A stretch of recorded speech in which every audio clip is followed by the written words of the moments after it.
la mboka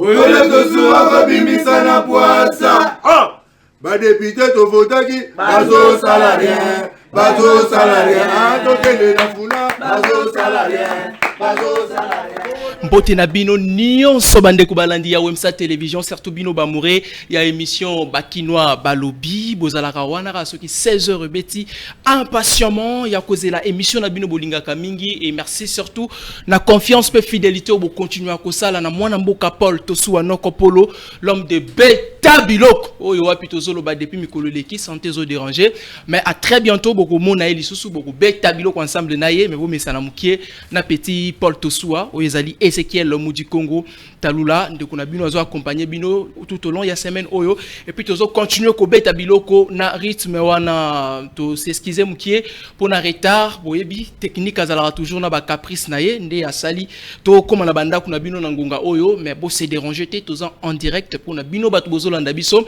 boyebi nde to sala na émission oyo il y aura un moment où to kofungola téléphone boko benga boko interagir par rapport à ba sujet oyo to kolobela na mukolo moi lelo. Alors pour na koloba mingite lelo tozo bilaka mambo etali mboka na biso toza très conscient la situation sécuritaire surtout na est ya mboka ezo déranger toujours sujet liboso ezanini 4 armées na sol congolais mais jusque là M23 aza toujours opérationnel jusque là M23 aza toujours remarqué na sol congolais a bougé te à saler l'autre côté Emmanuel Macron qui a disparu ba signé qui babilo comment ba accord 23 fois lungwa le 7 mars le 7 eleki lelo to comme le 31 mars mois de mars c'est aussi là M23 zakak à part yango toko beta lisolo etali ba infiltration na mboka na biso est-ce que ba infiltrer ba koki un jour qu'obtenir pardon na part ya ba congolais nde masolo toko beta si jamais ça tout toko lobela likambo etali toko mi wapi na enrôlement na mboka oyo enrôlement et sili to ezakaka po mouvement des aki liboso ezo kanali souté nde ba sujet autoponyme to beta na pokwa lelo na bandeko oto yambi awa invité na biso liboso kombo na ye Nestor Kipalamoto aza cadre na kati ya PPRD parti cher ya Raïs Kabange Joseph Kabila Kabange le Raïs le recteur ya silence donc bazo luka lobayabi Kota Mamna Binoté. Donc Raïs et puis secrétaire exécutif, je crois ceux qui n'a babysité Ramazani Shadario a yo kanaralisu soudé to éviter ceux qui a limon na marché assis là succès secrétaire permanent voilà a yo kanaralisu soudé to zebate. Qu'est-ce qui se passe avec Ramazani Ndeko Nestor Kipalamoto, bonsoir et boye bolam l'émission sur Mesana collègue. Bonsoir Ndeko Nangai, merci pour l'invitation. Merci. Bon rétablissement à Paul Tosuwa. Merci. Ya liboso ebi lelo zali date mbotama PPRD parti nangai botama. Oh, ezalilo. Et kokisi 21 ans. Donc joyeux anniversaire na. Merci beaucoup. Parti où y a ba valeur, parti où ezali crédible, parti où ceux qui jeune pour pe papa to maman to elengi akoki ko kota ezali kaka PPRD parce qu'il y a de valeur au monde jeunesse nango toujours au four au moulin.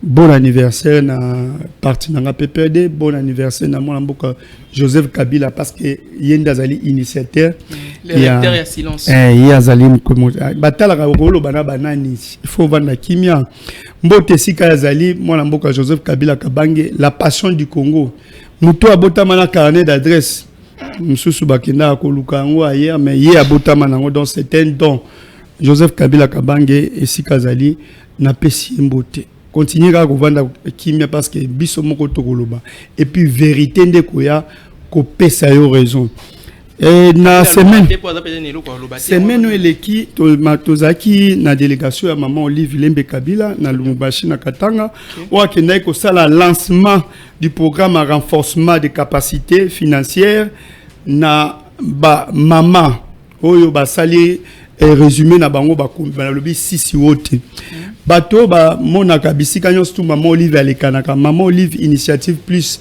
pe ba activité asalaka ezalaka beaucoup plus apolitique ezali ko regrouper bato nyonso tout yango na Katanga kuna tozaki bien akei pe ba maman bazaki na ba commerce ya mike besoin qui message ya mon mboka Joseph Kabila o apesa qui quand même enveloppe moko oyo et ko renforcer ba activité na bango atekaka mapa zaki na fond à 10 000 il y a 20 000 ainsi et puis ba maman a parti nyo surtout ezeka oh non kuna couleur parti politique ezarate ba maman IDPS bazalaki ba maman ya FDC bazalaki ya INT ya ba AVC toutes ces mamans bango nyo surtout kuna couleur à parti politique ezarate au mona maman Olive ko sai sande ko na biso fils Mukoko ezaki te pona abanda ko lobela Kabila te ezaki te po aya ko kota na PPRD te ezali nde maman Olive asalaka ba œuvre moko philanthropique yango au mona que non même bande ko na biso ya église catholique azotongela bango maman na cathédrale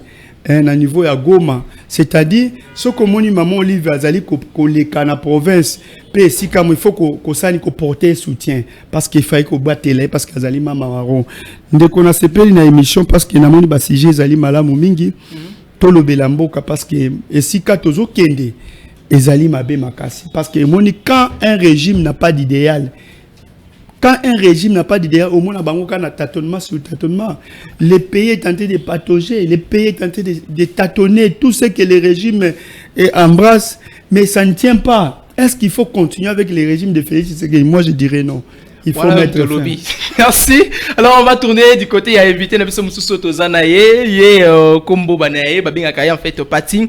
Malanga, à sa coordonnateur, il y a un communicateur, Nyonso, il y a Union Sacrée, n'a bien coordonnateur, il y a un communicateur, Nyonso, il y a Union Sacrée, Tozanaye Awa, à Kulungula Biloko qui parle à Moto Abeti, Ndeko Pati. Bonsoir, et puis vous voyez l'émission Nabiso. Oui, Mbote Mingi Mwanamboka, Mbote Pe na co-débatteur Wangayo, Tuingi Nzela Etandoike, Mbote na Bakongo Mani Ba Kolanda Biso Bipai na Bipai.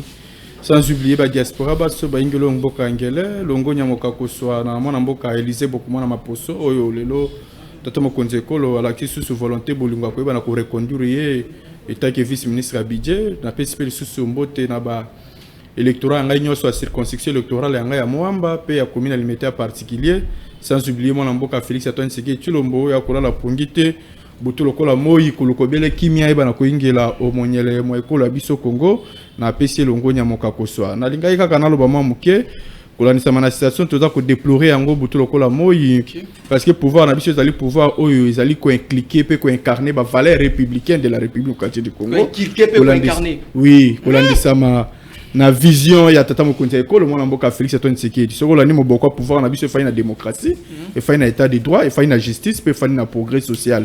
Mais comme on a citation dans le Canada d'Engalien ma cité à Itex Africa toton dit ça m'a vraiment na inquiétude makasi pour na koloba pe kolela makasi comme on a Itex Africa qui pas place wana depuis 1926 avant même indépendance mboka na biso et après indépendance azaika kawana ba kondo kasafu baya bakuta Itex Africa ba kondo Mobutu baya bakuta ye ba kondo Laurent Désiré Kabila bakuta Itex Africa. Mon mboka pe Joseph Kabila malgré Bosambulu à gestion à mais akuta ikaka été oui malgré Bosambulu yangonde donc akuta ikaka Texas Africa wana pe tungisa qui était boye abiso na pouvoir lelo to moni moi bidongolomi ce mtima likundu ce que ba hypocrite na ba scribe ba pharisien ba bimi oyo baza kuluka oui oyo baza kuluka ba bebisa moko il y a pouvoir ya biso na loyauté pe na molongo ndenge toza kotambusa pouvoir ya biso ba ebi na koluka moyen ya ko spoluer cité ya Itex Africa ba un certain matin tout mona qui ministre urbanisme et habitat a signé un arrêté moko numéro 0063 pour na couper ça accès ba construire ba tonga wana na cité wana aussi longtemps que même na régime ya mona mboka Kabila ministre Koko Nyangi azaki ministre urbanisme et habitat a signé un arrêté en 2017 oyo iboyaka ko construire na lié wana par rapport à ba raison ba pusaka par rapport ya ba expert o ba sala ka ba étude des eaux ba étude écologique hein o ba talima ka ba biosphère ba réchauffement climatique tout comme ça ba talaka ki place wana ezali tout au long à frontière ezali habilité te pour na kotonga bandako seulement réside des zones d'avoir accès à kotonga usine ya captage d'eau au alimentera à peu près 9 communes parmi les 24 communes de la ville de Kinshasa. Mais tout ça surpris comment on a que place où on a bâti qui là qui a on ba maman bilanga ba maman maraîchère ba papa maraîchère et baka na ko nourrir plus de 100 familles. Plus de 100 familles. Plus de 100 familles ici kawana. Très bien. Mais un certain matin tout le monde y a eu des lotissements de remblage à Mabele et Salemi. Oh ba bengani bato ba maman bilanga papa bilanga wana na mandat na bino ya na régime na biso oh ba soit disant ceux qui ba yenani ceux qui ba nani ceux qui ba konjango ba nani ba ekotonga na place wana ba konjango ba nani wana baza ko sala eloko ba benga ka clientélisme na conclusion ezali répréhensible vis-à-vis na mobeko pe na ba texte mboka na biso ezana molongo te au moment où tous on a besoin ko batela ba expatrié o bazwa ki volontaire ko investir na mboka oyo parce que tant ko nzekolo comme ko la pongite alors qu'il ne sala appel ba investisseur ba ko investir na mboka oyo boni subi bo komi ko bundisa ba investisseur o ba kutana ba mipepe ba mbonge ndenge na mboka oyo ba kutana na ba turbulence économique politique na mboka oyo ba ndima ko fanda kaka et lelo yo ba komisa ba comme si jamais moquérir tozaki content na yango te tozaki d'accord na yango te yango to yiko dénoncer pona koloba ko senga na mwana mboka Sama Lukonde a interpellé ministre urbanisme et habitat a interpellé ministre affaires foncières parce que tout le monde a qui il y a eu au moins 8 enregistrements cadastrales oyo baki na kopesama oyo ezaki na molongo te liboso na bayi oyo ba nani soki balingi ba s'imposer na esika wana yango moni to sengi na ministre ya premier ministre mwana mboka Sama Lukonde a interpellé ministre urbanisme y compris na affaires foncières pour que bazonga na molongo afin que bazonga sa Itex Africa na ba droit na ye pe lisusu ko yebisa conseil supérieur magistrature y compris na ministre de la justice ba na ko interpeller bazuzu ya bango pour que bazongi sa bana molongo po batika ko sala bosambulu o baza ko sala wana très bien peut tata mokonzi ekolo wana mboka Félix Antoine Tshisekedi toza ko senga pe na yo o meka un peu kokota likambo ya expatrié Itex Africa parce que a lobi ke azali moko oyo a investi na mboka o longtemps azala batu mususu te ba ko intervenir na likambo na a part kaka biso moko bana mboka parce que ici déjà a investi ça tango molai na mboka oyo akoma déjà mwana mboka et total likambo na na miso ya molongo pe na ndenge elongo bani olieke to memaye na ba procédure o baza ko memaye wana lokola moyibi lokola soki nani mbala moko to moni ba bengisi ba tie même ba soda wana pe ba soda ba nani ba garde républicaine ba zo a place ya ko kengela contrôle ya sika wana o monite ke eza na molongo te boza ko utiliser ba garde républicaine na domaine o eza ya bango te wana ezali utilisation des militaires à commettre des actes contraires contre la loi. Donc tokoko ko tolérer le modèle ante ya ngomoni naza ko lela butu lokola moi que bazongisa Itex Africa na responsabilité ya pour que à se sentir à l'aise parce que azali moko ya ba expatrié oyo ba ya na mboka na biso avant indépendance. Très bien. Pe na tondi susu botondi pa ya mama wa Yambo première dame ya biso mama Denise Nyakeru komona misala ya minene ya kokama wa za kosala kolakisa bolingo aye o atalisi ya solo ke azali première dame moko ya ki kokanga maboko te ayaki ko accompagner vision ya tata mokonzi ekolo mwana mboka Félix Antoine Tshisekedi to moni quand même ba action visible palpable o azali kosala pe avec une longue très bien donc ayaki kosala biloko moko te oyo peut-être lobby ekokufa lobby kune kobeba non na ba secteur éducation c'est encouragé à féliciter na secteur à santé ya koloba kutu même pas longonya mokako so la maman donc ba kongo ma nyoso ba biki kotika ba initiative za ko sala wana te continuer na parce que tout le monde quand même et peut ko soulager biso na ba bandeko bino batu bo ko landa biso guerre ngwelinge banda mabe ta on appelle ça ki ndeko na biso ki pala moto ya pe perdre abi maman olive azo pona ba parti te azo pesa ba bilo na pesi pende ko na biso malanga ya union sacrée ye pe akesu première dame donc to continuons na sujet te guerre bandi na kangi kuna toza kuna te sujet liboso na ngina banaka na union sacrée pour boza na régime actuel les abinom 4 armées na sol congolais ceux qui na lobby 5 te na lobata 4 mais jusque là présence il y a M23 et na Rutshuru ils en a Bunagana, ils en a secteur, territoire où nous sommes occupés, bazaka kabalungwate, baboujate. Qu'est-ce qui se passe dans la situation sécuritaire à Est? Merci beaucoup. Moi, Namboka, nako lobaka kaboye. Bon, na ota yeko zoma information moko na tongo malgré ça reste à vérifier.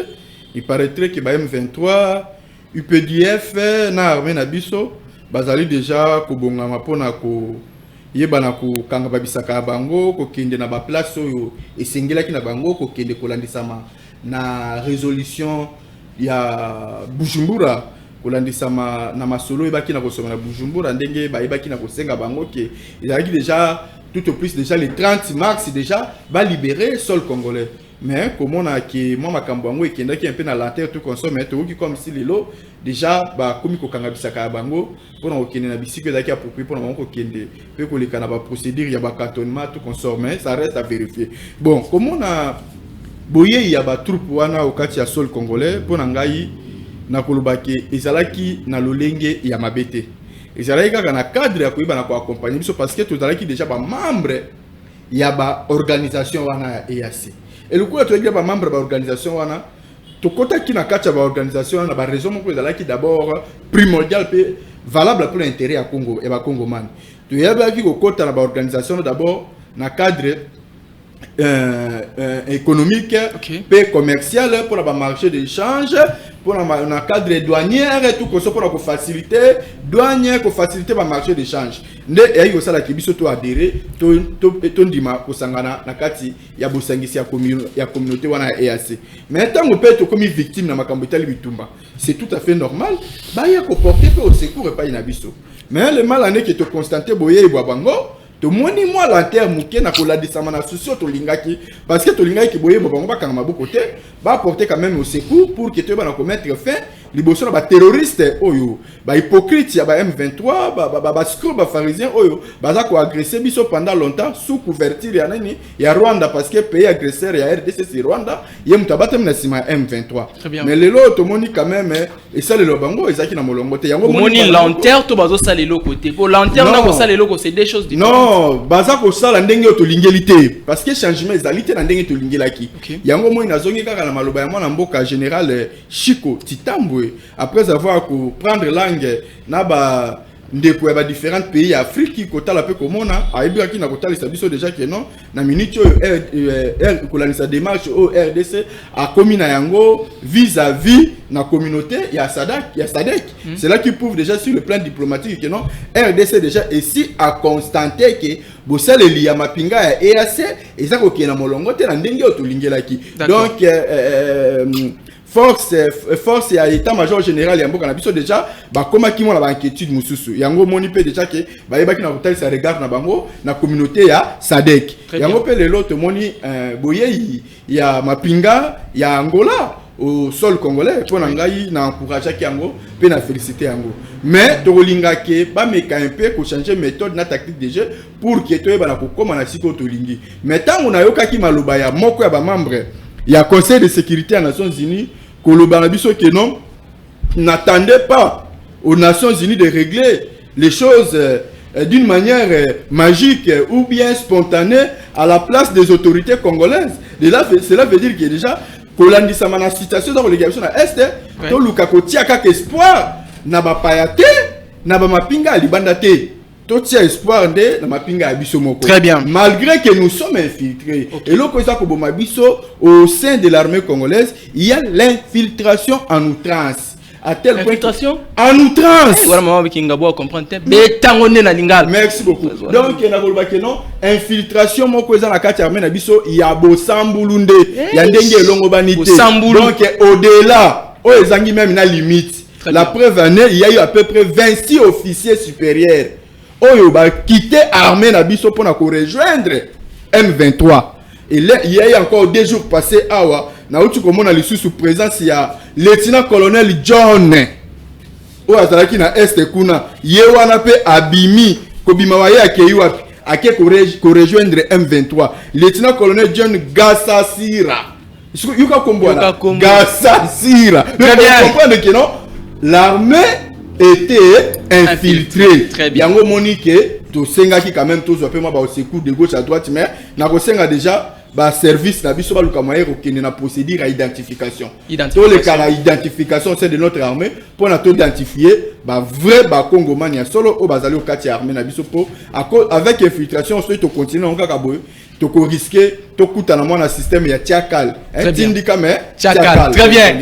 Dès qui parle moto qui ko débatteur na yo ya union sacrée a beti biloko a balancer Dikambouya 4 armées na sol congolais mais changement ils a été M23 za ndinga zala ki ba kosi ba congolais 3 M23 donc on a janvier ba kolungwa février ba kolungwa mars ba kolungwa za ki le 7 ans Macron kuto ayaki ti les 30 l'équipe bazara beta biloko obi ndeko na ngai eloko nyonso tozeleka na mboka na biso situation sécuritaire nyonso tozeleka na mboka na biso les responsables c'est Félix Tshisekedi.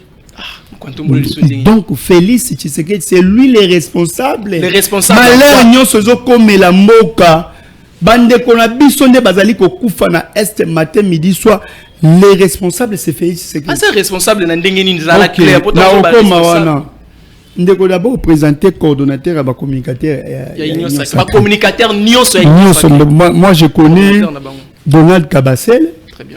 Bon, je sais que nous bango bazaka divisé. Dernièrement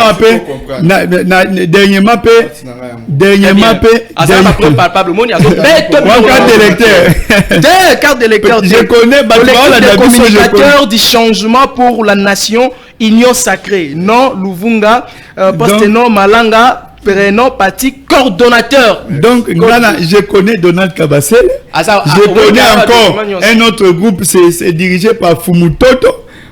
Allega même dans Top Congo, en disant que non, il est le coordonnateur. Donc, c'est-à-dire, il fonctionne toujours dans les désordres, les alliés organisations à Bango. Nous, on n'a rien à voir avec ça. Ok, au moni, tant que le régime est idéal. Voilà de quelle manière bazo fonctionner. Ngana lobaka IDP c'est ça les passage moko à vide pendant les 5 ans. Passage à vide mais avec beaucoup de dégâts. Mais pendant 5 ans là n'oubliez pas que Bozaki n'a bango les deux. Otika qui est à loba.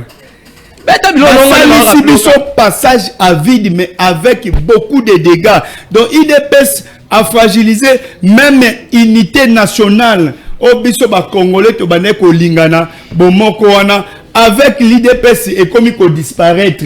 Au comment l'IDPS à l'exhibition ceux qui vite à Zobeta na Congo Brazzaville vite à Obeta à domicile. Ceux qui le proposent beta na Zambie le proposent beta à domicile. Ceux qui manazo beta na Centrafrique à Zobeta à domicile. Ça c'est le régime de l'IDPS. Balaki sibiso ko keno beta na stade Mazembe et ça ko beta na stade Bapaya. Donc au beta na infrastructure ils pas na biso moko ezali ko beta na bapa. Donc ils nous ont divisé l'IDPS unité nationale. C'est-à-dire aujourd'hui on ne sait pas où on va. Ni que biso opposition ko boya Léopard qui beta na Cameroun au moment Léopard nga beta na Cameroun. Donc c'est-à-dire babomi na sport en boka na biso ils ont tout de tout. Quand je dis passage à vide avec beaucoup de dégâts aujourd'hui des poisons les laqueno bateki bazoteka site à Itex Africa chose qui n'a pas existé pendant les 18 ans de Kabila. Lui dit que seulement ici seulement Itex Africa keni na triomphal wana au monde ba clôturer yango na triomphal ba tie ba tozo yo kakeno bazo tonga wana. Oui, bien, tant qu'on musée, tout ce qu'il y avait comme. Voilà, il dit place à l'État, mais. Espace moko, vert, bakolo na ba pelouse, bakolo, mais comment vous voulez construire? Parce qu'à l'époque, à musée même, baléaki, tout ce que les gens avaient construit là-bas, parce que ce n'était pas des endroits, ce n'est pas un endroit à construire. Toté au Moulanda qui Vwemba, président, il y a l'Assemblée provinciale, il y a Congo central, il s'est plaint en disant que non, port à Matadi, ils ont presque vendu. Aux 8 chemins de fer. Presque vendu. Oui, Kinshasa, Matadi, Kinshasa, donc vendu. Donc, président, il y a l'Assemblée provinciale, Azola, c'est-à-dire, régime à Bandeko, Ngai, Malanga, donc, et y a qui détruit l'union sur leur passage. Il y a et l'eau qu'on remet des amants, qu'on s'allie, qu'on mettre Bango hors d'état de nuit. Donc, il faut les faire partir avant que nous, on va constater seulement des dégâts. Tout ce qui est dans Makambou, il y a 6G. Mais aujourd'hui, si nous parlons, il y a des groupes armés. De quelle manière ils sont arrivés sur notre sol? De quelle manière? Félix Tshisekedi, d'abord, en dehors des institutions, en dehors du Parlement et Sénat, il va aller faire adhérer les pays, les grands Congo, vers les pays de l'Est. Il y a assez. Félix Tshisekedi, autorisation, oui, commandant suprême. Moi, j'ai toujours l'habitude de dire, le commandant suprême n'est pas seulement pour les ordonnances. Non, non. Sécuriser la population. Aujourd'hui, comment la population vive? C'est de partout où il y a l'insécurité. Il va, dans son article 4, on donne le pouvoir juridique, il y a qu'au détenu peut acquérir terre. Donc, c'est-à-dire, dans le cadre de la force régionale, dans le cadre de l'IAC, ils ont le pouvoir à Koya, qu'on soit éteint à ma belle, dans le pays où ça dérape ou non. C'est le pouvoir juridique dans son article 4. Donc ça dit tout ce que nous sommes en train de vivre aujourd'hui, c'est parce que Félix Tshisekedi n'a pas laissé aux autres institutions étudier les voies et moyens. Parce que ceux qui, avant AP Sandingisa, il y a qu'à faire adhérer Mboka Kuna et que les cas qui attendent à parlement, étudier article sur article. Et il y a que les cas. Aujourd'hui, on s'est dit que non, on a autant de groupes armés. Mais qui ont accepté que non, et puis qui a accepté que non, ces groupes armés puissent venir sur notre sol. Parce que ce qu'on armée Angola, pour la Bahia, le président a dit, ok, vous pouvez partir, mais cela s'est passé dans le Parlement na Bango. Ils ont siégé, batali possibilité, batali avantage na désavantage. Il y a armée na Bango kolongwa na Angola, Bahia na mabebele na biso. Mais nous, on n'a pas fait ça. Biso Zagaso Mutombolo Beto a télé a décidé bou baye bavandi. Tous ces armées, oh bazana mboka la biso. Mais dans les cas où il y a des problèmes, nous allons subir.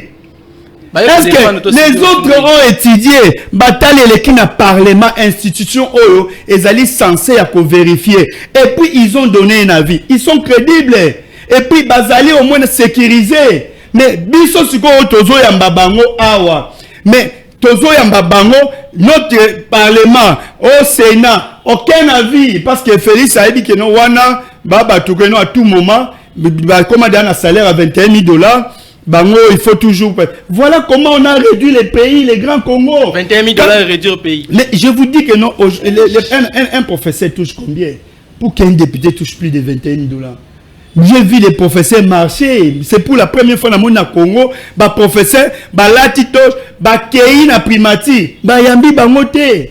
Na santé même, le pays est vraiment na chaos. Mais la situation de sécurité, toujours connaître dans Mboka. C'est Félix Tshisekedi. Si ceux qui sont dans Moutou Oyo, biso ba Congolais, faut tourner vers lui. C'est Félix Tshisekedi. Parce que aujourd'hui, on ne sait pas, et puis quand ils sont venus là, Félix nous avait dit que non, au côté là, par Bunagana. Il avait pris l'aisance de dire aux Congolais, même à la face du monde, que non, la force régionale va entrer par Bunagana, c'est-à-dire M23 ne va même plus résister. Mais aujourd'hui, il nous coûte cher ces armées. En dehors, il y a armée Kenya, au moins, se supporter. Mais toi, tu cites 4, c'est plus de 4. Même Rwanda perd sa force régionale. Rwanda, les pays qui est agressé, et c'est le même pays aussi. Vous vous rendez compte de ce manque de qui? Et puis, ils ont créé même une zone tampon. FARDC ne peut pas arriver. Tout s'attendre la Nini. Très bien. Cantonnement, quand on dit cantonnement M23 n'existait plus. Le M23 était de fait depuis 2013. Même Arsenal les a ravis, c'est Félix Tshisekedi avec son régime, on va faire ressurgir M23. Mais quand les autres là, les Ngoma, qui disent que non, tout haut, que non, nous étions en connivence avec les pouvoirs en place depuis l'opposition. Et ils vont même plus loin. Pendant que Félix Tshisekedi est au pouvoir, ils ont été logés 14 mois aux frais de l'État. Hey, voilà un peu là où on nous amène. Mais vous allez attendre quoi comme solution? Il nous parle général Thibault. Oui, général Thibault, depuis qu'il a été nommé, quel est le plan qu'il a mené déjà? Aujourd'hui, on vous nomme Jean-Pierre Bemba, Jean-Pierre Bemba. Un grand monsieur qui maîtrise bien la forêt. Il maîtrise quoi? Il maîtrise bien la forêt. Il s'est bâti où? Ok, Jean-Pierre Bemba, c'est un mauvais. Pourquoi ça dit Jean-Pierre Bemba? Jean-Pierre Bemba na Équateur, yebi, aux na Kisangani, kuna ils savent. Deux ali biloko moko basala ya sensationnel.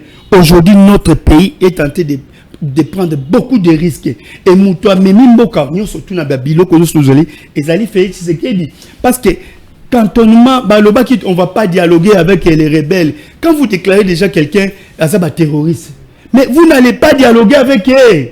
Vous dialoguez pour la nini parce que bazali mouvement terroriste au sommet dans le monde wapi ba dialoguer na un terroriste, ça ne se fait nulle part. C'est là où nous disons que non, effectivement nous confirmons parce que l'IDPS n'a jamais demandé qu'ils étaient en connivence avec les M23 pendant l'opposition et depuis qu'ils étaient au pouvoir, ils ont fait plus de 14 mois logés aux frais de l'État ici. Tango ba yokanité, tango ba ça maintenant c'est le peuple qui souffre.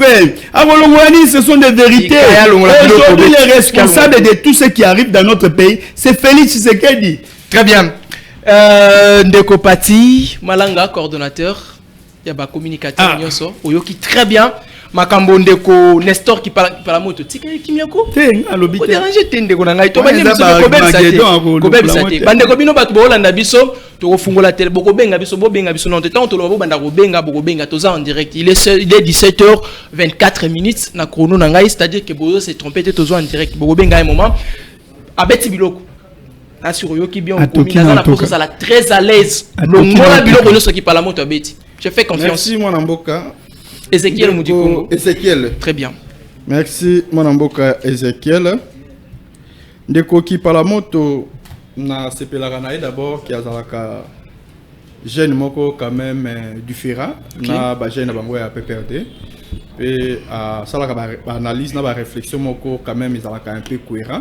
Mais na moni sikoyo akomi ko sala wa kadio chamakasi akomi ko beta ba kadio chati na niveau plateau kadio sandemi le mambo lokuta et uta pala bango qui pala moto mutalokuta oui pala moto ya ko sala oyo babengaka ki populisme po ba yo kaye batia eka soki ba croire na ye menzo kana da muto ko croire na été lukola ada professeur bien assistant qui pala moto assistant ada bien assistant nga zawana. Ce qui n'a qu'à qui assistant, n'a pas qu'à sali dit sensationnel. Dit sensationnel. Oui. Le gozo betama. Moni siko. Ouais matière na bango. Ko croire na ye lisusu ba kongo ba ko croire na ye na makambo lobi. Attention la classe ne ba ko croire. Non, citation à est dans le bac c'est toujours Kabila. Mais c'est faux et archi faux. J'ai dit Félix. C'est faux et archi faux. Abimu Quantum. Mais non, citation à est ça datait pas d'aujourd'hui. OK. Il y a cela en plus de 30 ans. Banani ba fungole biso mabele ya Congo pour ba memela biso occupation na kati ya mboka oyo. Si ce n'est pas les kabilistes babenga afdel PPRD. Banani ba memela biso infiltration. Ceux qui ba ki par la moto te. Tout le monde ba chef d'état-major na mboka oyo ko diriger mboka au Congo. Un Rwandais, James Kabarebe. Hey Kabarebe. Chef Kabarebe. Tout le monde ministre ya affaires étrangères na mboka oyo. Bizimakara, Rwandais. Ceux qui vont taper ça Bizimakara. Bizimakara. Tout le monde va généraux na mboka oyo de Rwandais. Kunda Batwari. Bosco Tanganda. Nataka na bazaki Rwandais. Mais oui, papa. Bakangi na CPI kuna ngana iba yaki akosamba na français. Soit na lingalo bien na Kiswahili, mais la grande surprise a comme na CP batu no samba osama mnokoni ona osama na mnokona ngala kanisa ya balingalo bien français ou bien Kiswahili na nazo kuma biloko na beta ki akeko samba na Kinyarwanda banani ba moto koma tika beta biloko na infiltration wana soki bangote 2004 ba brassage na ba mixage ba sele biso ya ko pesa accès na ba armée rwandophone ba intégré armée la biso congolaise. Et ça bango 2009, 2012, 2013 na ba corps ya mabe ya sali Sukatawana. Oh yo pesa le accès que armée la biso dans infiltré. Tant que za koloba. Ba corps ba ça na ba 2009. Oh à cette époque là Moussou qui premier ministre. Raymond Tibanda azala qui ministre intégration régionale. Ba parvenu ko pesa accès. Wana à cette époque celle de PO zo mona oyo. Il y a CNDP au CNDP. Il y a une continuité à M23. Bah même accord au CNDP. CNDP bah là tu sais l'ambassade qui va passer en M23. Il y a un an comme M23. Nana ando diriger CNDP. Bah c'est kabe tablo na ça on doit être dérangeant. CNDP on a tablo ko kolanda Ezekiel. Attends le lo moni bakangi wana soki monka chuchu. Monka chuchu. Azaka na CNDP wana ti. To linga to lo baranyoso. Le lo ba commission la connotation M23. M23 wana alimenté par le régime na bango. Alors baki bango ba yebaki na ko défait M23 en 2013. Mais c'est faux et archi faux. Ba solo li na M23 kaka lelo. Après une semaine, il y a eu d'autres troupes à M23 va se rebeller. Wana ndeko sili s'habitue. Ba M23 entre bango na bango ba se. Oui. L'autre cas va lobi que plus question. Tout à d'accord na ba disposition bosi wana te. Ale bazongi lisusu ko sala ni. Ko créer ba trouble na niveau est. Puisque voilà qu'on va que bolongi armée angwana, bolongi bitumba angwana, bitumba za kaso bolongi ango esili mba moko une fois pour tout esili. Bogolo belango le sous-souté. Pour nous kokosa batu modèle wana. Bango bazu ba parvenir ko sala ba accord ya mabe. O e parvenir même ko pesa accès. Na ba troupe rwandophone wana baye bana ko intégrer amena biso, baye bana ko zo contrôle na niveau ya Maniema, Nord Kivu, Sud Kivu, bazo contrôle na partie est. Oui, bazo batia banani ba administrateur du territoire, ba maire de la ville. Ba chargé ba finance dans différents postes, ba DG ba contrôler yango, bango. Vous trouvez ça c'est normal? Est-ce que le mouvement va pas zapper audace va le biso que non? Oh, le problème de l'Est c'est Félix, Mais non, tata mo konde ko mona mboka Félix attend c'est qu'il attend innocent. Asa innocent na makambu tout za ko le kana Est. Nana memi batuna yes. C'est kaya beta biloko qui parle zala les olongo biloko. Alors biso na ESC tokei kuna na ba cadre moko te ke o ya kokende ceux qui na ba makaba bitumba na banini te na ba ki na ba cadre commercial. Cadre commercial. La cadre commercial. Pour faciliter le marché douanier. On a gagné quoi? Hein? Oh, qui leur permettre là-bas un accès libre, facile pour le marché d'échange. Où est le mal? Mais oh, on va sali. Les lots, on y a un autre temps Sibi, moi, dans Ezekiel. Tant que l'objet n'a pas que non, notre bomi unité nationale. Boki était tina ko beta na ba stade ya Mazembelelo bozo benga ngo ke combien ba pays musu to consommer non. Bato ba boma unité nationale mboko isande bango. Nandeni. C'est comme ya ondeni. Bazwa ba pesa accès moko kaka na tribu moko na province moko Swahili phone nde bazwa monopole, bazwa contrôle. Bosani ke non Congo, ils allaient un et indivisible, ils allaient pour la tribu, la province, baso, balangi, baso, bikolo, nyoso, tout à mon mais oui, mais t'attends, on connaît l'unité nationale. Beta Bilo! Kota Nestor Bilo. Peu en plus de cela, tant que y'a ça que le balanga, le loi, le bique, non, oh, et moi, en boka, Jean-Claude Vumba, à ça que déplorer, situation à port et à Matadi, ma cambaché de fait. Mais, banani, babomi, ba port, on y a Matadi. Au détriment de port similaire, au bango va créer. Il y a ba Ledia. Banani, babomi, si ce n'est pas Kabila. Ledia, c'était Congolais. Est-ce que c'est un Koloba? Babomi, en détriment d'un individu, pour l'intérêt dans bango moko. Parce que Kabila voulait toujours, naba, activité commerciale à Mokao. Entreprise dans la privée publique. Yémo actionnaire numéro 1. Yémo dans la même mise. Ceux qui ont moni par na ezawanate, société ne kufa. Et les lots sont moni ba société na biso belé à l'été kufi, c'est Kabila.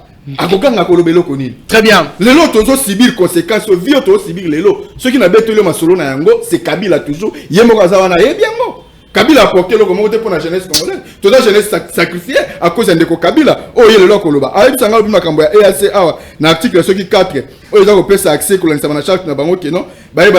Une partie. Ils ont le pouvoir juridique. Mais non. Ils ont tanga. Mais non. Voilà. Utika koya Koloba makamusu so eza molongo te mona mboka qui parle moto yé bisa biso ka César na molongo lisez l'article non lisez qui parle moto tika est tranquille avec la que je te reviendrai na rozengela très bien ce qui va troupe ya EAC baye awa isa na ba raison moko valable officiel o ba kongo baye o ba kongo man nyoso baye biango ko landisa mana citation il y a insécurité dans l'équilibre na est. Oh, qui va comporter quand même main forte dans bango pour que tu vas mettre fin à fleur dans les gamins na est. Mais ça que le baté que ba yé wana pour la ko ba ko une portion ma belle na biso comment bango na modèle nini na procédure nini na lolenge même nini et ko sale ma pendenge nini. Très bien, ça ne se fait jamais et c'est faux et artifaux. Tant que ya za ko lobisa ngai awa za ko loba makambo ya qui parle moto fa longola biloko mingi ko lobela susu makambo ya mwana mboka Jean-Pierre bien ko tanga non Jean-Pierre Bemba za modèle après tout. Hein, qui parle à moto. Il faut modèle en quoi? Les gars de Jean-Pierre Bemba. En quoi modèle? Non. Voilà, Zali, somme na biso ya grand Équateur, ce n'est pas n'importe qui. Vous devez lui respecter, ce n'est pas n'importe qui. Hein? Les lots Kenda vous allez sacrifier pour l'intérêt na bino na niveau ya CPI. Hein? Après avoir comme on a ke ba touti, le coup la tebi ke ba Museveni bakaga monsieur de touti, Rwandais ba yebi ke ndeko na bango Kabila. Azaki ndeko na bango, ndeko na bango ndeko na ndeko na bango Kabila. Ndeko na bango ndengeni. Kabila za frère na bango ndeko. Ya ndengeni tozo ba frère Kabila c'est un Congolais. Non, laisse tomber ko linga teto kende na ko fungola brache wana ko ko makambo ya somo. Nestor olongola biloko ofungola. Aso bat, nana manduki tout. Et le moko te. Hein? Ba Kabila ba ju grâce ya ko bénéficier na mboka aussi tout. Mais en réalité azan de ko na biso te na mboka oyo. Mais lelo comme la que non. Pour l'intérêt à bandeko na yeba Museveni na ba Kagame nde ba sala union surtout ya ko luka moya ko kene ko faire souffrir moi na mboka Jean-Pierre Bemba na niveau ya CPI mais le temps Bemba bimi Bemba ce n'est pas n'importe qui Bemba ceux qui a cela qui rébellion bien sûr dans la peuple qu'on a dans la mauvais souvenir na par rapport à qui rébellion ainsi de suite tout comme ça te boy yangote mais à cela qui on a cause mon peut-être juste parce que Musée Laurent Désiré Kabila a lingai comme mabiso na mboka o na voie démocratique et yango yo sala qui rébellion et boto ma pas mais le oyo mboka tango zongi na molongo au monde il y a ça qui rébellion très bien mon côté c'est pour vous dire que non Bemba ce n'est pas n'importe qui perdre seigneur de guerre ayebi comment courage ya bitumba seigneur de guerre un homme pas n'importe qui oui mais tala muto a parvenir à diriger homme en uniforme très bien plusieurs ceux qui moi ou bien ce n'est pas n'importe qui non même Museveni Kagame yebi Bemba très bien Bemba à cause de la complexité le boson na bango parce que yebi bien yebi pe que bazala ki na bango ensemble par rapport ya ba raison o ezaki na cadre toujours ya ki rébellion kito na yebi ke ko ya Bemba wana eza ko bangisa même ba ki pala moto ba ki somo ne ba ki pala moto ba banga ndé ba yeba la ko entretenir plus de 168 troupes de terroristes na niveau est wana ko ya na biso ne lelo etikali ya kotanga lelo ngo komo ke na suka badal ba entretenir ki yango ceux qui bango te pona ba intérêt na bango personnel et égoïste balinga ka kondima sacrifice ya makila ba Congoman pona ko s'enrichir rien que les des Congolais merci yango la preuve ne lelo mo ba mwanga tutu ba tomber ba victime na makambo za ko lekela biso toujours na très bien merci qui parle moto qui intervention beta biloko no kito chité na c'est azozo fona pesa parce que dans beta biloko na ya pesa ko combien belé omoni yoza yondo kabola tanga s'il vous plaît tanga article 4 il y a charte il y a et il y a c'est comme ça bah article 4 à comprendre ndeko article 4 balobi nini yao tanga la yoka. La communauté a la capacité à l'intérieur de chaque État membre d'une personne morale avec succession perpétuelle et a le pouvoir d'acquérir, de tenir, de gérer et de céder des terres ou d'autres propriétés, je crois, dressées en justice et d'être poursuivi devant devant les tribunaux en son nom propre. La communauté a le pouvoir d'exercer toutes les fonctions que lui assignent les traîtres, je crois, y compris les traités, oui, les traités, y compris d'emprunter tout ce qui est nécessaire ou souhaitable pour exercer ses fonctions. C'est juste ces 4. Oui, je vais finir. La communauté en tant que personne morale est représentée par le secrétaire général. Au monde ici Félix Amemimbo. Parce que yo ngo chatembe. Na rotindelo yango.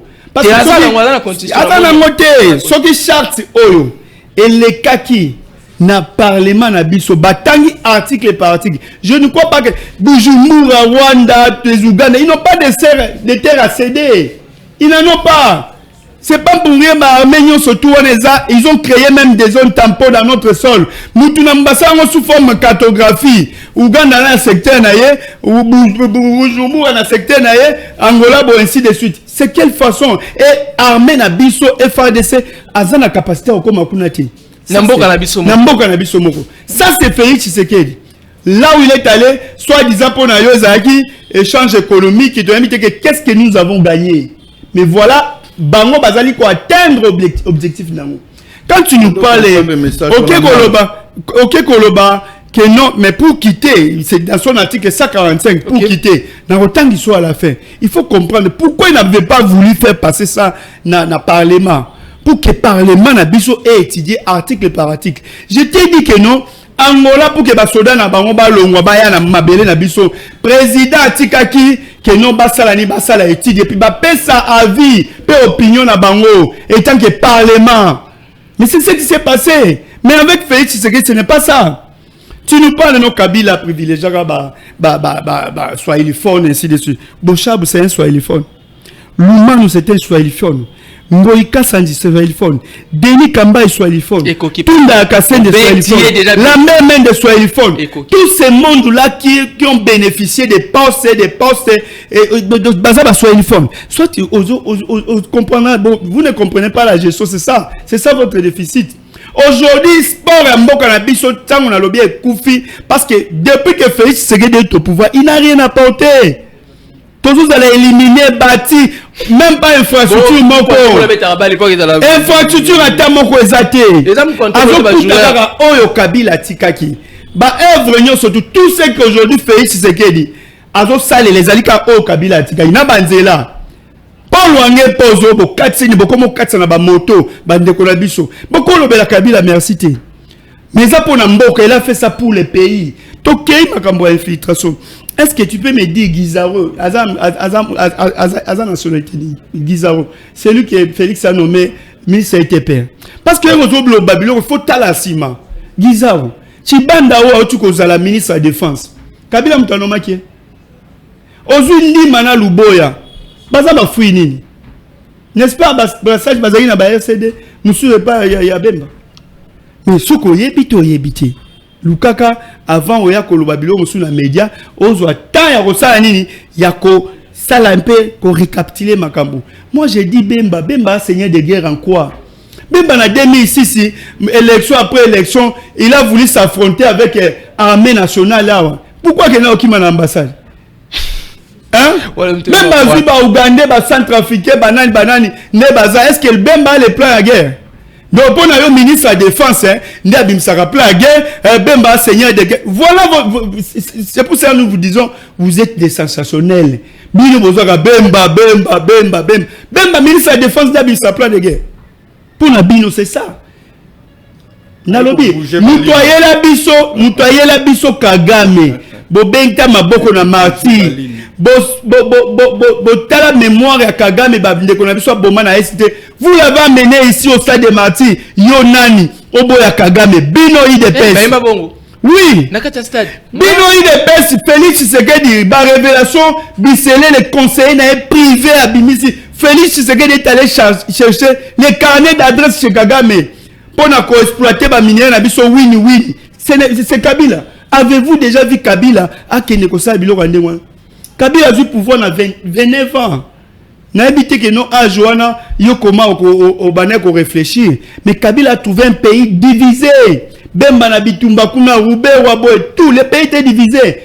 Mais Azu Bangonyo surtout, Ache Bangon d'accord. Et aujourd'hui, si nous connaissons les élections, c'est grâce à Kabila.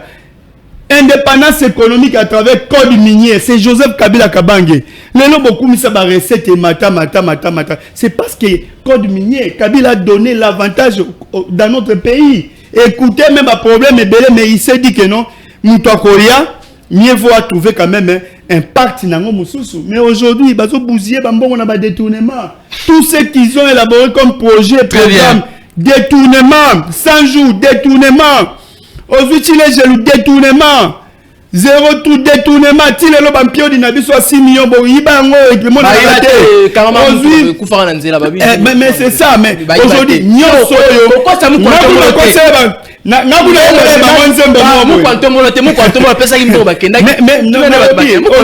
tout ce qu'on avait comme infrastructure, il fallait qu'ils aient un Kassai. Mais Félix Tshisekedi a failli pleurer na Kassai parce que nous sommes tous assurés comme un projet loko ezate. Mais toi ça réaliste que on dit que nous quantum bonne volonté ça bonne volonté parce que baloba pourquoi ba entourage a Félix Tshisekedi bazo iba pourquoi ka bango omoni tangu na moni ba nommer caméra salinga malili nalobi Nathalie famille il connaît bien l'économie Nathalie ne dérange pas tangu ba nommer caméra Nathalie scénario au IDPS à la Kisabiso novelas na dossier 100 jours au IDPS ba mitema mabe ba créer scénario nombre directeur de cabinet à chef de l'État c'est pour la première fois ainsi de suite même presse internationale et quota mais tala scénario na victime ezaka moko jijian o akufa o to mona scénario ndengo leka et pendant que non on a condamné Kamere Félix Tshisekedi na Goma. Kamere c'est un homme sincère, juste et honnête. Un jour, il va être appelé pour avoir d'autres fonctions. Et Félix Tshisekedi a matérialisé ça. Mais bon, à 100 jours, qu'il n'a wapi. Plus de 680 millions de dollars. Qu'il n'est qu'à la maison préfabriquée, Zamba et Bota Kuna. Aujourd'hui, victime, il y a ma communion sur toi, Ezali, juge Yanango, mémoire à ma baie. Ezali, régime, beaucoup de photos vendent dans la banque soutien. Parce que, Basali ma baie dans ta mouké, Basali ma baie est belé. Bango Bakolo Bagaté. Bato ba memeli biso Kagame, beaucoup misé biso Kagame. On a réchauffé les relations diplomatiques bilatérales. Baye bakutaki Schengen administration kangi Schengen. Bango baye bato sensation. Baye non fongola, ba fongoli Schengen. Bandi, mutomba beto bandi ba voyage.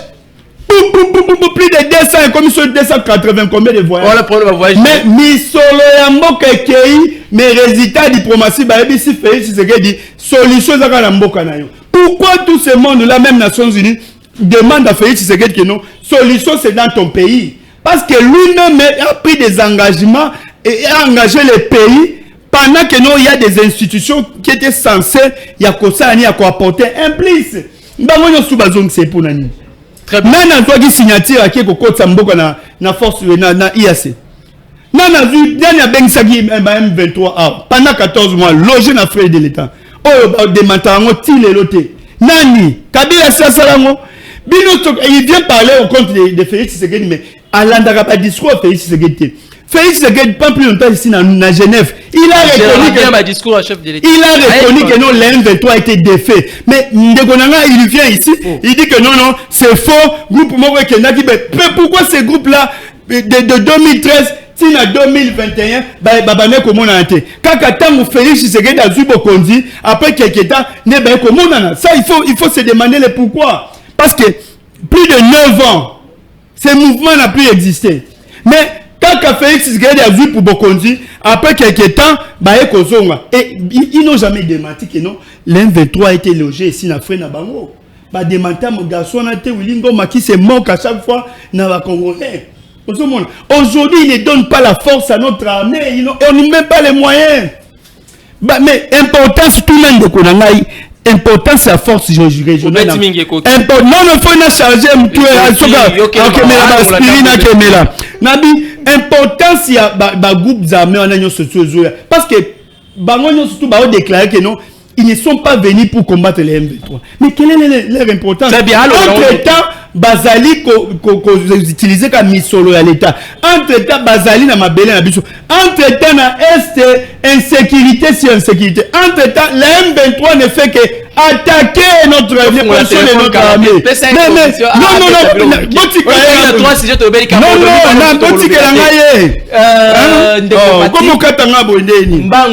Quelques minutes, dans une minute, l'on a besoin de ce qui parle à la téléphone. Donc, moi, je suis des sujets de qualité.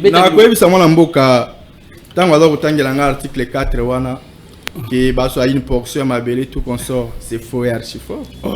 Tengam na tangi article. Balobi bongo. Na pesa yo yango. Continue quintessence. Na tindela yo yango. Article 4. Ti kaya beta bilo calmement qui parle mon question était. Ah non la bilo no se EAC ba yende ko accompagner armée na biso ko landisa mana para responsabilité na bango. Baza censé ya kozala libre. On a collé la cause contrôle ya musalo ba bosala awa ndenge esengeli mais baza censé tia ko pesa ma ben abiso et comment mais baza censé à cause part ya responsabilité na bandela ya otangele c'est nécessaire o ko permettre bango et pesa bango accès à kosala musala ba ndenge bali banda otangele asa yo kaki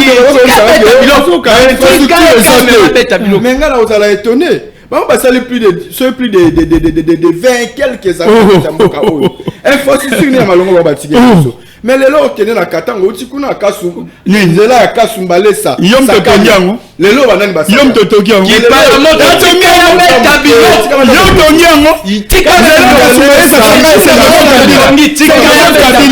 C'est Joseph Kabila. Kassou Mbalesa. C'est Joseph Kabila. Plus de 4 c'est Joseph Kabila Kabange papa. Mais les lots va comme comme ça la kaka. C'est Joseph Kabila Kabange. C'est Joseph Kabila Kabange. Pourquoi tombo ça y est. Route ya Bukavu Goma. Joseph Kabila Kabange. Joseph Kabila Kabange projet contre chinois. Commando. Ce qui m'a l'amboka Joseph Kabila Kabanga. Pardon, tika avec tableau. On a calmement.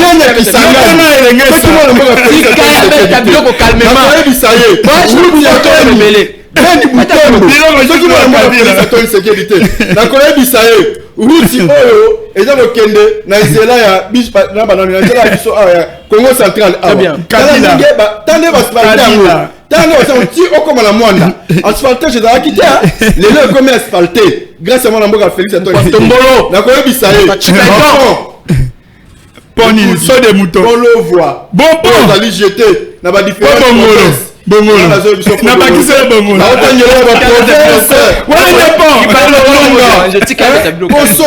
Bolombo, Delade, très bien. C'est encouragé à féliciter. Oh, Moutaka de c'est ma case. Kende a lelo mona bande ko na biso ba soda ba sali effort le chef de l'état honoré bango ayebi na kotia bango fracissé qui toka réhabiliter hôpital na bango ya Kibomango o etikala ko centre Kibomango hôpital na bango mnene o bocha couleur bocha peinture le réhabiliter ngo to lati ngo langa sika bocha peinture réhabiliter tika be na katia o bocha couleur ok o akakoko olongwe awa ok akaka lufungula de lo kakolo bati boche couleur sala o biso to sali a sa couleur ba regarde moka monenge to sali regarde ya goma yo tanga regarde de contrôle compta chinois ya bino c'est le chinois ya ndolo awa Nestor tika beta biso la téléphone atika ko bisanga ki ando ba robondo musani kene ko mona ndenge musala ko sali très bien merci et puis bande kolanga ko merci to fungula téléphone pas ko mona ndenge musala na aéroport ata pas université très moderne za Nestor tika si ba université yo to botika ya ko kufa boboma yango inikini Roma Kisangani yo salini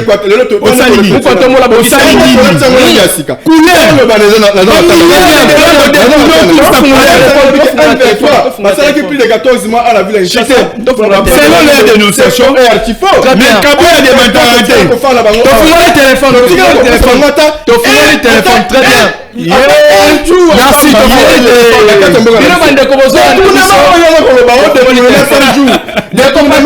téléphone très bien merci mais besoin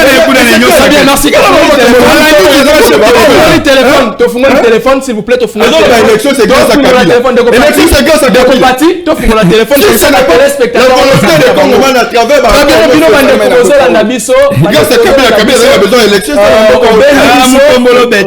téléphone s'il vous plaît, le téléphone s'il vous plaît. Bande gozo na biso bobi ndenge to sala awa au diminuer volume ya télévision na yo au bengi biso pour na respect ya ba invité na biso ndeko na biso peut perdre comme on a équipe la moto ndeko na biso ya union sacrée comme on a parti soit to bengi papa parti soit ndeko na biso ya union sacrée ndeko na biso ya peut perdre au bengi au beti biloko calmement en direct. Allô bonsoir au bengi biso un peu comme on a.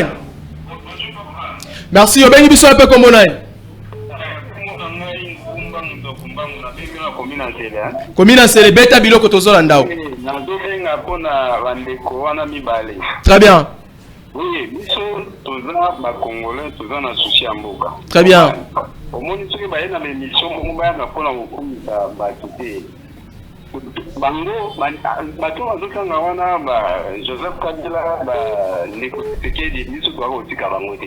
Et puis mboko eza ya bango moko te eza mboko ya biso nyonso. Très bien. Congolais nde azomona pasi. Soki bakona makambo ya mboka ezaki mpo bakokumisa bato te ye asalaki bo eske bango babotama na bakasi kushe.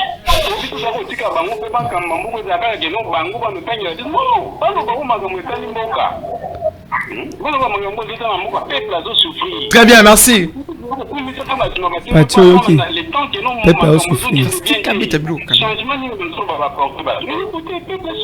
Merci, merci.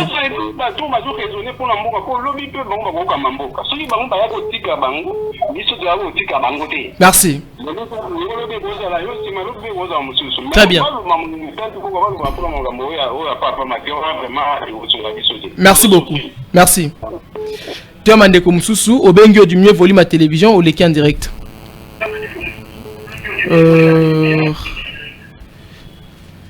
Très bien. Bolimbisi muke, on reçoit les appels, les autres tellement ébélés, les autres là-bas, les autres coûtent, les autres tout en a. Au bengi biso le can direct pardon du mieux volume à télévision na yo pour déranger bisoté. Allô bonsoir, au bengi biso un peu comme bonne.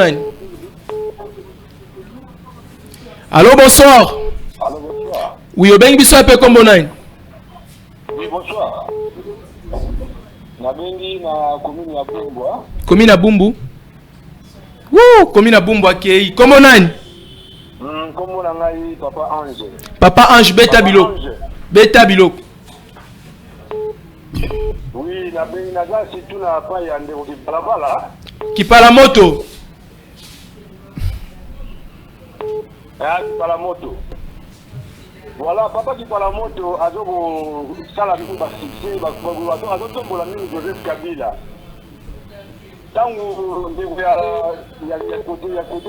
Tshisekedi, azo kolobake makambo ezaki ya malamu ezaki Tshisekedi azo ko avancer pona kosala, ya azo ko niye yango. Aniye yete, biso tozaka tozela sima ya Félix Tshisekedi. Très bien. Bango babai na pouvoir pendant de plus tôt des années, basali eloko te. Merci. Merci. Très bien. Merci beaucoup. Qui parle moto comment? Bango baliga mu kwantombolo. Toujours continuer ko yamba appel. Comme ça, on va signaler biso kuna na régie. Soko bengi du mieux volume à télévision s'il vous plaît. Donc du mieux vraiment volume à télévision. Koyoka retour à TVT. Allô bonsoir. Bengi biso un peu comme on Ndeko aide biso. Pardon, diminuez le volume à télévision pour biso kotomato eziki. Diminuez le volume à TV. Allô? Oui, volume à télévision qui est ici au beti biloko bien. Au bengi biso un peu comme on. Wow, la personne est partie. Allô, bonsoir, au bengi biso un peu comme on. Bonsoir, na parti à Kaluka. Kaluka comme nani? Na ina ebisa muntu wana yino sacré wana ayo kata soni vraiment ayo ka vraiment soni parce na seka baba tali ata bila mo balingo pesa te ndeko na biso wana ni susu wana ya FCC bon peut-être que on dit la Kabila parce que tout le monde a battu à Kabila tout le monde a battu de tongama bangela bazuka wana tena ba ko pano ba ko motra nini akela ba ko fo donc ba ko traverser si ba ko ba kichasa bu mais ba ko tu na 5 ans pamba ata bila mo ko te monani di ata ko kasa bila bien que na régime à Kabila ba yibaka bien ba yibine ba tali pe quand même ko monani ah ndeko wana vraiment tika ba polémique wana biso ta ko tika ba ngoja. Merci. Merci beaucoup. Merci. Calmement. Ça la laisse. Tant aux loba kufinga te to boya kufinga na TV. Loba mamokyo loba contribuer le ko la congolais mais ceux qui komi kufinga to kata yo to permettre yango te to ça ba téléspectateur na biso ba finga rato lobi calmement obeti biloko na yo. Autant ozo benga biso loba calmement c'est important. Partager la vie na le quoi congolais. Alors bonsoir, au bengi biso un peu comme bonani. Bonsoir, la bengi comme la live qui a la live qui a marque la bengi à partir de Maluku. Pampi la Maluku beta biloko. Koyoka retour à télévision tozo chabiso na retard. Kosa ki jalelo la kati ya télévision mabé. Ndeko kipalano tu azoro makambo ko bezala mzela et aza ko se contredire pourquoi ça ceux qui vont moniquer bato basala économie na mboka o ka meta kamere tanie tu nazo mona ndali kitoko ni tazana ngala atala ke fati na taka de kamera ki nisala na économie il est pas au boya. Merci. Il a fait des choses dans le pays, il a fait des choses sur pas les ça. Vous avez quel bilan de défendre cette année? Merci. Ayoki conseil, merci. Conseil Koti. Merci. Très bien. Nous continuons quand on appelle. Comment le bol belo de bino boko marak. Alors bonsoir, Robin Bisso un peu comme on a. Allô? Oui, Robin Bisso un peu comme on a. Allô, monsieur Charles. Monsieur Charles, Robin Bisso wapi? Justin Antoine. Justin Antoine, Robin Bisso wapi? Na bengi bino na Nangalima. Nangalima beta biloko tozolanda. En tout cas, je regrette pour la tuna régime ya Chilombo, za régime ya Libabe, za régime ya Libabe puisque ils n'ont rien fait. C'est ça bâtiment, en vérité de Kinois. On est toujours au temps, on a toujours pas survivre.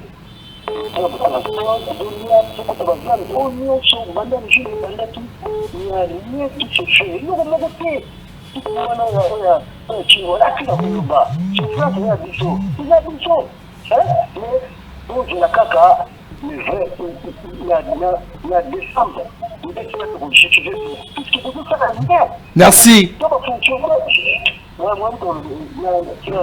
Merci beaucoup. Merci beaucoup, merci. Pesa likanisina au beti biloko, mamboleki bien. Donc, tant aux autres, betera biloko non calmement. Donc, au kinde gauche droite te, bazami balé, au partager ka vie na yo soki ndeko ki pala moto, mambalobi eza bongo yo contribuer kaka so pe ndeko na biso parti au contribuer. Allô, bonsoir, obengi biso ape comme nani? Allô? Oui, obengi biso ape comme nani? Vous mettez? Oui, comment nani? Papa Douglas Beta Biloko. Adrien Beta Biloko.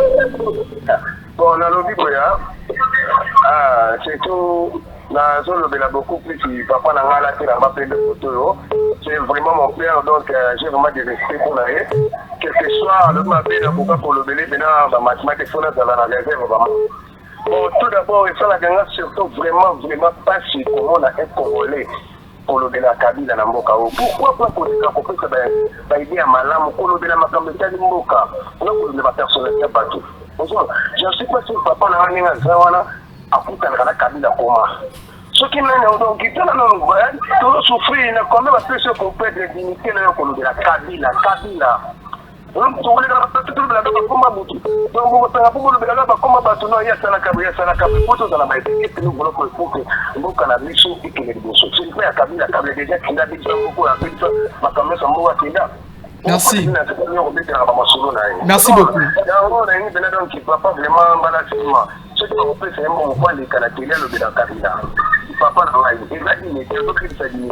Merci. Merci, tu m'as rendu comme sous. Merci. Merci beaucoup. Hey, Kwantombolo, à côté Lio, Abiatique, c'est tika ko lobela Kabila. O ka conseil. Alors bonsoir, Obengi biso peu comme on a. Comment on a les petits, la même depuis commune à bout. Papa, ni se beta biloko. Papa, ils ont vraiment franchement, ils ont pas de main, tout attendait même pas. Nous avons une séquence avec des personnes, nous avons prononcé le terme en habité, mais ils n'ont pas si on fait. Ils ont vraiment surtout qu'une élection sincère. Baptiste Félix. Même na mutumo kaboto yebi Félix Azui a to pété nzambi maboko vraiment hey omoni bakati appelle bête blo no bête union sacrée appelle bakati. Alors bonsoir obengi biso un peu comme nani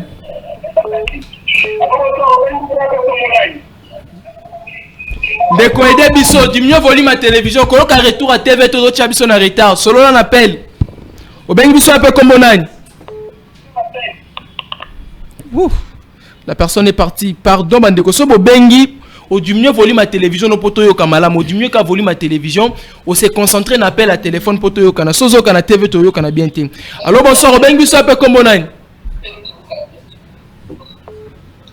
Ah bonsoir comment on a Papa Longa na bebi do akalamu. Papa Longa na kalamu beta biloko to zolanda. OK na ya lo ba mukeboy pas ces amakasi au moins la penga débilenge ba fandi wana oliba lobela mboka bazo lobela batu so boni batu baza sacrifier za biso ba jeune les autres auraient de musika te to exemple par contexte ya Kabila na Félix c'est un contexte différent.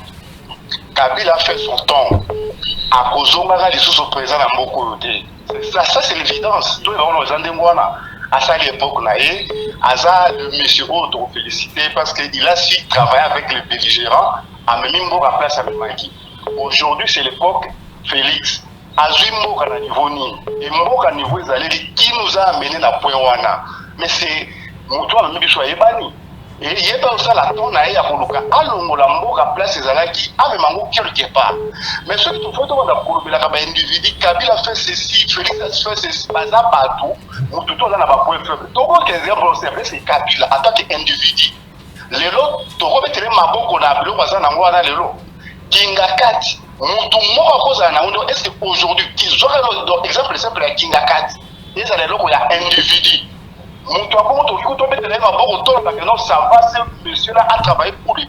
Merci. Merci beaucoup.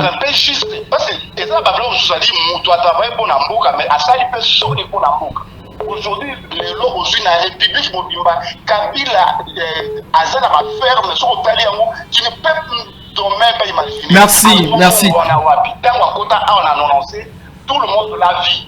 Il y a combien de Zalaki. Mais aujourd'hui, les autres, Kingaka Juana, avant il y a Kinshasa, tous les délations de Kinoa, dans la zone à Kinshasa, dans la Kingakati. Aujourd'hui, on peut applaudir un monsieur pareil. Quand on a la zone, on a la place, on va bâtir, dont il y a Joseph Kabila appelle ça serpent. La zone à Kinshasa. Mais dans la zone, il y a mon personnel, il y a mon privé. Très bien. Est-ce qu'avec ça, on peut applaudir? Kabila. Kabila a fait son temps, à 6 ans qui dit en attendant, oui, ça va. Antika, celui sur sa temps, merci. Donc, ceux qui ont dit qu'on compare un individu, en tout cas sur 10, aujourd'hui, on peut donner même un sous. Vous savez, si quelqu'un peut passer à la télé pour applaudir Kabila, toi, ça fait très, très mal au cœur. Merci beaucoup, merci. Merci. Hey! Kabila Kota Nazo appelle ça dans un serpent. Ça va, j'ai. Kota Nazo, ça va, j'ai. Nyoka. Yeah! À récupérer. On va recevoir des appels. Comme ça, tu as des appels qui parlent à moi, tu as union sacrée. Donc, on a besoin de partir en place à l'Ikantina à Souka qui parle à moi, tu peux te conclure. On a besoin de union sacrée. Alors, bonsoir, Robin Bissou, un peu comme on a. Oui, bonsoir, c'est Jeanne Moukendi. Oui, Robin Bissou, un peu.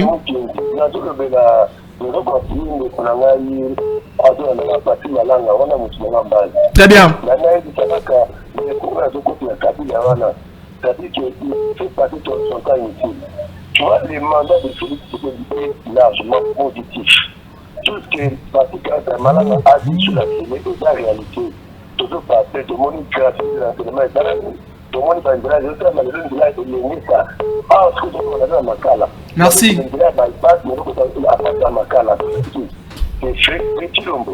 Donc, comment on a fait la Kabila à Domikosa, Patrick Malala à notre soutien. Merci beaucoup. Hey, ndeko Pachaza na soutien na bango nyos babio mto côté là Kabila Ozomikosa. Très bien, on va recevoir je crois les tout derniers appels comme ça Torozongi la bandeko. On a mto appel sa idée na ya appel sa vie na ye ndesima pour conclure na émission à l'élo on reçoit justement appel Yasuka et Kozala nani les tout derniers appels et bah appel on tout surtout ya mbana to boya nani. Très bien. Alors bonsoir Robin Bissou appel comme on a. Mujinga. Pardon? Mujinga. Mujinga ben? Très bien, beta bilo tozolandao.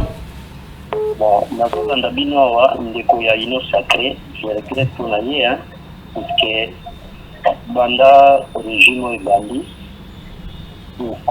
komi na souffrance makasi biso na baparents to na basi to na bana mais par rapport au régime ya Kabila na 4 milliards na ye kitoko makasi mais 16 milliards ils ont ça les locaux mon côté. Merci. Il faut les locaux mon côté. Merci beaucoup. Alors c'est que vous avez regretté on a fait un régime il y a bateau de défendre nous vivre même vie na bango mais souffrance tout le monde a même vie na bango. Il fallait pas faire la compréhensive d'abord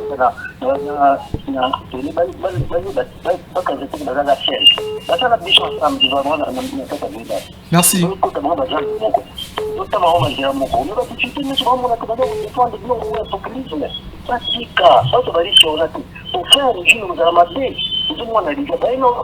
Très bien.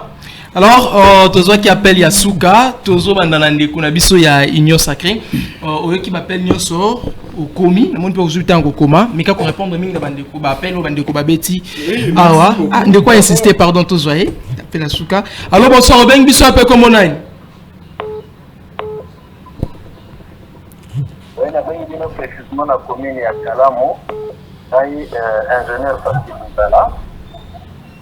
Très bien, ingénieur Pati Dinzala, Beta Bilo, Tozolandao. Bon, nazo regretter premièrement na komona bingambi mibali batelemi na plateau bango mibale bazo défendre kombo ya baindividu. Topesi epele ya bambula de conditions au début tozovivre na yango. Vous imaginez esala yanga mpasi na motema na kobeka suma toyebi te moto akokobunda mpona intere ya motu moko seulement. Et manda yango oyo tokomokenda suka ya manda ekomokenda suka nakende de gauche nazonga na droite manda yango tokomokenda suka nayebi te so nakokoloba nini mokomona motu moko amate na plateau boye azodefendre mpona motu mpo kaka na intere ya ye moko seulement lokola aza bien na famille na ye bamosu bazosouffrir bazomona page ye des gens qui sont en souffrir. Mais si on a fait la plateau, on a la réalité de merci. Merci, ingénieur. La regretteur seulement, les bandeko na plateau boye, la débat pour nous défendre l'individu balé. Merci, ingénieur Pati. C'est la carrière qui se quitte. La évité. Moi, contribution à là, et je vais qui en merci, one ingénieur Pati, Abi Pati Dinzala, depuis Kalamdon. Merci beaucoup. Naza koloba boye. Toyeba na te pona kolobela ba individu ngaza koloba wana, mais toza ko parler sur ba régime o ezali dirigé par les individus là.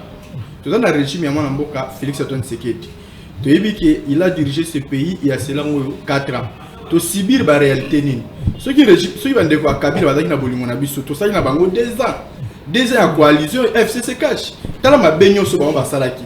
Bazaki na bolingo te na volonté te ya ko aider chef de l'état ba na ko changer ba donner na kati mboka oyo après ba tabongo ba ko ba kito betre ba maboko ba aider biso na loko moko te ko landisa même na gestion na bango na ndenge ba iko sangana biso ndeko akaluka za ko lobaki no eloko moko te to sali boye mais na niveau akaluka kuna po ya munene o to tongeli bango na kaluka wana etikala ko zala te etikala ko salema te des années bazaki ko na difficulté ko traverser mituka moyen lekezate batu moyen ba circuler wana ezate surtout mbule beti mais pon wana mwana mboka Félix Antoine Tshisekedi atongi eza encourager à féliciter yeyi au moins lelo oyo na hotel lotiliki yeyi au moins 30 000 familles lelo ba okomi ba bénéficiaires ya lotiliki na niveau kaluka oyo tikala ko salema te nena ngala taki souci na bango soki lelo mwana mboka Félix Antoine Tshisekedi te vous allez rappeler quand même reconnaissant na ba bien fait lelo au projet à 145 territoires et vous allez bénéficier ya banane. Il y a des Congomans, les lois qui projet à 145 territoires et c'est bandit dans les territoires. Il y a un développement il y a un changer va donner afin que le peuple congolais a se sentir à l'aise dans le secteur. Crise mondiale. Biso tozu le contexte ya mwana mboka Félix Antoine Tshisekedi bo comparer na ndenge ya Kabila te po soki tozo ki mboka na tango Kabila za ajira Congo oyo belo to komisi mboka ona ndenge mususu tala biso le to prêter serment et c'était le 24 janvier 2019 Nestor Tika mona beta biloko donc comme le mois de mars avril mai to ko za la tomber la victime maladie ya coronavirus o esali ki lelo échanger ba données RDC ndenge za na exportaka te importaka kaka biso to exportaka te importa kanyo so ta libanda le konyo so ta libanda ko lancer maladie ya coronavirus to koma ki victime parce que ba pays wana o ba produisaka ba koma ki na difficulté sur la production vie population na bango bazaki victime de maladie ya covid production comme qui rare et celle qui est bloquée ça ni émater sur le marché les lots auto comme sur victime ya guerre ya Russie na Ukraine les lots est pénalisé biso on va donner na makambo belé parce que sur le bien pays ba Russie Ukraine ba payer les premiers producteurs na makambo blé na makambo etali farine les autres choses qui en Amérique latine et ça comme ba quelques pays américains oh ba produisaka mingi blé lokola Russie na Ukraine et les lots ba bateau belé et kangami moyen sur le déplacement exact parce que nini bitumbeza kuna et biso to zuraka kaka kuna po eya to komi victime lelo ko sur situation ya est lelo bitumba est et tie biso la difficulté toujours na etali crise économique parce que lelo armée azas l'état congolais a obligé de faire débloquer mon solo pour que ay bana ko soma ba équipement asoma bibundeli pour la mapenga na biso il y a encore de nouveaux recrues to ko recruter il faut to habiller bango il faut to nourrir bango. Tout ça, l'inflation est mondiale. Ce n'est pas seulement ici en RDC. Il y a eu d'autres pays où on a tali que bazako le niveau inflation à bango et ils ont même tiré au-delà à 50%. Ce n'est pas seulement la RDC qui est victime de l'inflation. Sauf que tu as dans l'État congolais, il y a toujours des mesures d'encadrement pour que quand même il y ait des flambées de prix, il y a des denrées alimentaires premier. Nécessité, pour que ma camboison à l'anding bolongo. Koya bana mboka lokola babemba, koya mwana mboka lokola Vital Kamerhe, Peter Kazadi, baza bana mboka. Très bien. Donc boya bango pour la nini. Ba yé ko porter un plus pour accompagner toujours l'État congolais na Italie, ba pas la responsabilité na bango caméra za l'économiste, to yebi quand même que asa muto du domaine. Aye wana alobi avec concours ya ba Congoman, ko la nsa moment na expérience ça na yango, peut-être to ko ba ko komaya ko améliorer makambo susu ya mabete. Mwana mboka bemba, yé moko en soi, to yebi les passés na yi. Koya na wana na niveau de défense, tu as dit que chef de l'État, Ndiamoutouazali, commandant suprême, il y a l'armée et la police en Bourg-en-Abisso. Mais, à quoi il va travailler en connivence, en collaboration avec le ministre de la Défense, pour que ça ma candidature, bah idée, que ça la fait que yé aïba la appliquer en gros. Parce que ministre de la Défense, ce n'est pas n'importe qui. Alors quoi moi moi cité, Azande Mobile. Bon, moi c'est ça qui la Défense, c'est là le ministère. bien. Azalo quoi moi cité Aïnde Mobile. Il y a un moment même bah ma pinga bah ngomoko bah état major général tout comme ça bah betaki bah pesa qui longo nyamoka ko soit bah lobi to moni aso que to jude Mobile au sein du ministère de la Défense. Et vous voyez to yebi que échanger va donner belé un moment même bah qui par la moto na ko yebi saboye. Moi la mboka qui par la moto. En principe il faut voir que non régime nabino ezaki régime comme modèle T. Na o bo gérer mboka o biso to sali makambo minene ya kokamwa oso na bina na kotangela na secteur par secteur okozala mes missions oyo et comme ça biso tibutu sur tous les secteurs il y a eu des avancées très significatives maman et moi là o ba yembela ngoti na banze ba finga ya ngoti lelo kelota la maman e mondenge komi outi katanga ti hôpital de la Sembe na Katanga okucha okuna ndenge ni chité ndeko tombola sali bilo bo pesi accès na mabe a l'économie na biso soki lelo oyo tozo ko souffrir c'est à cause de banane bo bomel biso ba société ba entreprise nyonso privé public très bien on a kenda wapi lelo on a te banane ba bomel lelo banane ba bomel biso BAT miba jekamine soki binoté bo so bo bomel biso orgaman au détriment ya égal. Et le peuple congolais va bénéficier pour les gens. Et en plus de cela, même ici, comme des actionnaires. Ceux qui actions à Kabila dans la carte entreprise à l'État, entreprise on est beaucoup. Très bien. Entreprise à l'État, très bien. Tu sais qui parle la moto, pas bête bilo. Tant on a bête bilo, on est à la calme, qu'on dérange, t'es qui parle la moto. Pour la bilo, bimsanios. Régime sensationnel. Mais fond et zanango vide. Bandeko babengi, il faut bailler bakeno. Félix Tshisekedi a commis déjà président sortant. Azad a fait mandat. Tozana droit ya kosala bilan ya mandat na ye. Félix Tshisekedi en résumé bilan na ye zali tâtonnement sur tâtonnement. Okomona ki azad un programme au côté. Okomona banana 100 jours, chile gelou, 0 tout, patati patata. Et en résumé nyon surtout les caracas na ba détournement, c'est-à-dire et ça la bino pas cité pour na miske balakisa ki biso que non bukunyata masangu lokola kayasa lelo biloko comme matekomi o Ukraine. Donc soki makale matia na mboka na biso donc il faut doser la guerre à Ukraine et si là soki mbwenge mati Ukraine oh lelo lipa comme combien 300 francs 500 francs 1000 francs Ukraine ce sont les bazan incompétents donc incompétence ezo la la pe ezo la mukana bango bopé sabote na biso rigueur te tozandi na ta bilan botika biso to la ki sabosotonyo surtout parce que ils nous parlent de coalition oh ils ont fait 2 ans coalition on a fait ensemble et puis et que papa bosalaki bo violaki mibeko ya mboka constitution vous avez marché sur la constitution tant que tokena na maponami bozwa ki effectivement présidence mais majorité ya ki na famille politique mususu tant que Kabila vana ene kimia oui ya biso non FCC non tant que siko Kabila bosali puchu wana bosali bo violer mibeko ya mboka Kabila vana ekimia parce que azali muto akimia Kabila azali na passion ya mboka mais là vous ne pouvez pas vous inventer d'avoir violé la constitution. C'est pour cela aujourd'hui vous n'avez pas d'idéal. Boyaki bolobi qui salume banda. Boyna boy bolobaki on a mis le plateau sale. Aujourd'hui j'étais calme, on a agité pour la nini. Alors c'est malheureux. Nabi boy quand il nous parle de bandeko babengono kingakati zokuneza eloko te. Bandeko bayiba biso 6 millions de dollars. Banani bayiba. Bandeko ya Tile Gelou. Bayiba biso 6 millions de dollars. On a toqué ko louer nini à pêche. Avec ceci, n'a touché Kawana. Avec 6 millions de dollars, on a dit bakoke ko sala zoe la ndengenini. Ils sont incapables même dans des petits projets ya ko réaliser bazo le la tala wana ba Tile Gelou. Ba ole la no kinga des azamba no. Yo ke nana bula. Très bien. Na komema yo non. Na komema yo ke na kinga des azamba. Les azamba. Ils sont capables ba détournement misolo ba osala. Ils sont capables de faire même plus.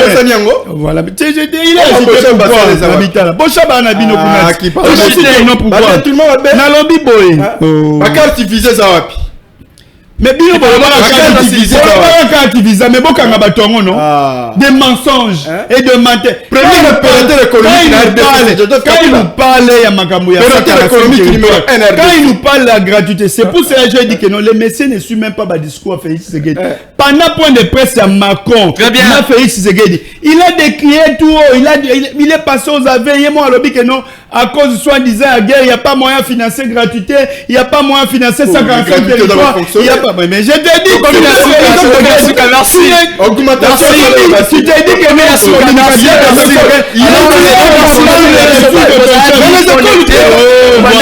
voilà tu les genoux Bakino Balobi, merci beaucoup la confiance au Salaka.